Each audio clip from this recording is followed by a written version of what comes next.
Okay, thank you very much for staying tuned and connecting with us here. I'll be very, very brief on this very quickly. I know a lot of us, a lot of people. I also have my own addictions too, things that I'm addicted to, although most of them very good things anyway. But then, you just want to limit your grip on certain things or how much things have a control of you. What is addiction? Very, very quickly, we're going to be looking at keys on overcoming addictions. I know a lot of us, almost everybody has one addiction or the other that you just want to break loose of, things that have gotten a control of you. Addiction is a state of being enslaved to a habit or practice.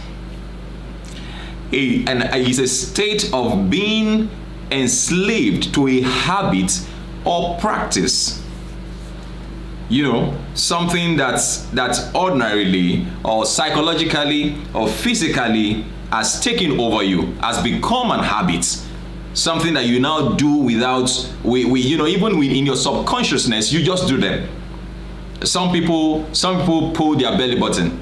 Some people play, even ladies, some ladies get so carried away that they can put their hands into their bras and they start playing with their nipples. You understand? Some people open their mouths and they can just be in a gathering and before you know it, they're carried away. Some people are addicted to, they're addicted to alcohol, some people are addicted to tobacco, you must decide to quit.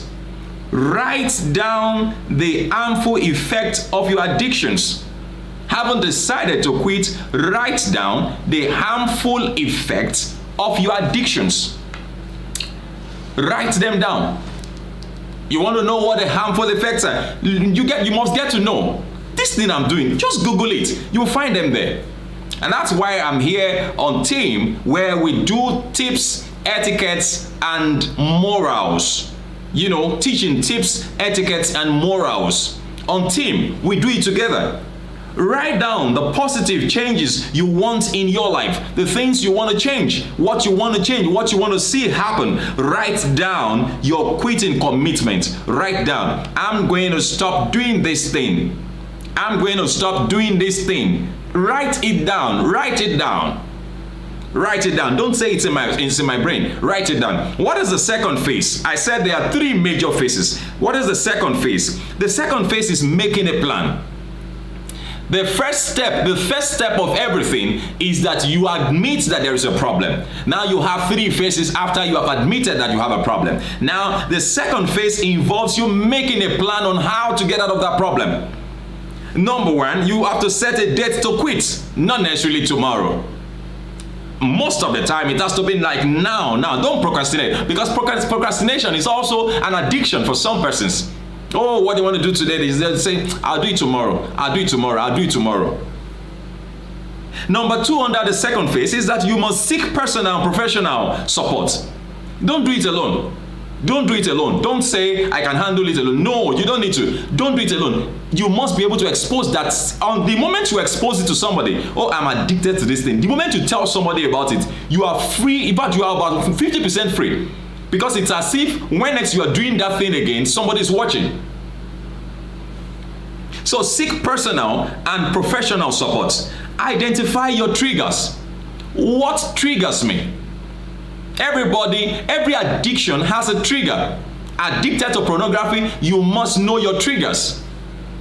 And once your triggers are identified, we know what to do next. Under the second phase, after you have identified your triggers, you must start ramping down, cramping down, decreasing your addictive habits. You must start it.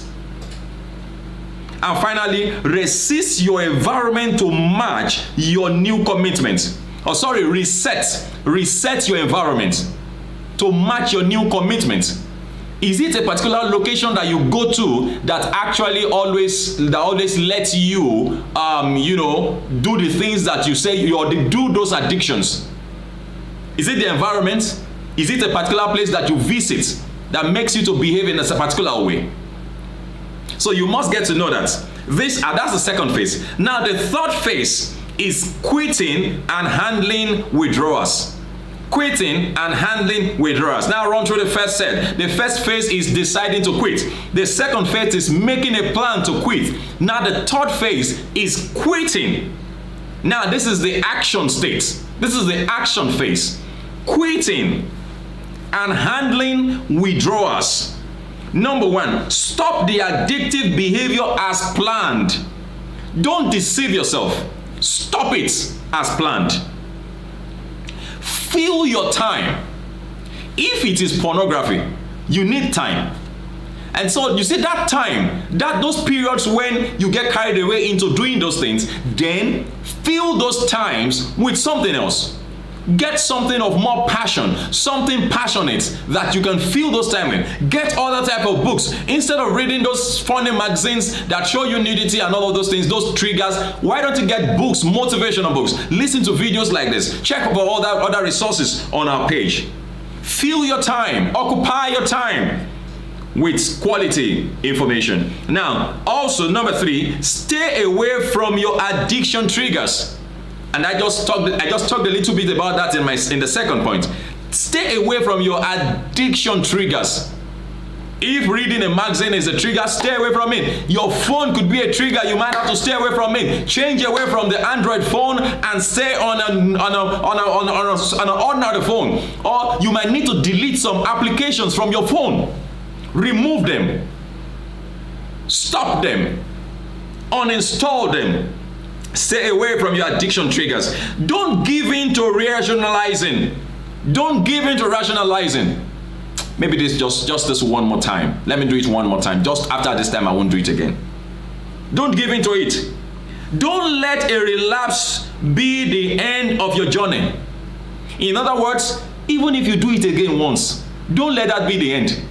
Because you don't expect to stop almost immediately. You don't expect your flesh to leave you alone almost immediately. You have to, even though you do it again, don't worry. Just continue. Let that one not even look as if you are starting all over. You are not starting all over. You are going. You are making progress. You are making progress. And finally, celebrate your accomplishments. Oh, you didn't masturbate for 1 week? Wow, you've got to celebrate it. You didn't take alcohol for 1 week? You've got to celebrate it. In fact, it might not even be up to 1 week in your case. Maybe you smoke 5 sticks a day, or you smoke 10 sticks of cigarettes in a day. You now smoke 5 sticks after you started this. You have to celebrate it. Thank you very much for watching. This is Tim. Use these tips, subscribe, and share our videos with others. Thank you very much.